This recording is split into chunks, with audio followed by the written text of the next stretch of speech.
Hey guys, welcome back to another video. In today's video, I'm going to show you how to do the Nollie Backfoot Impossible.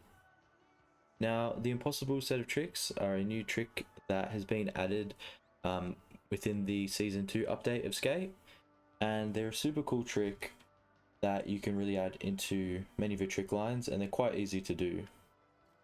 So, when you're doing a regular Nollie Impossible, this is Goofy stance that I'm playing in. You just simply put your right stick up and spin it clockwise.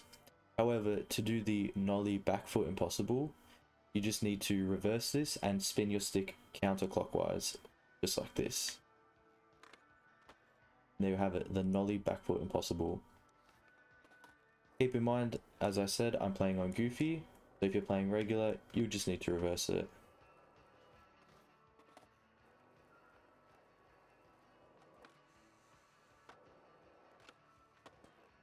A super unique trick, you can add it into many of your trick lines, and now you know how to do it. If you enjoyed today's video, don't forget to like, subscribe, and comment for more. See ya.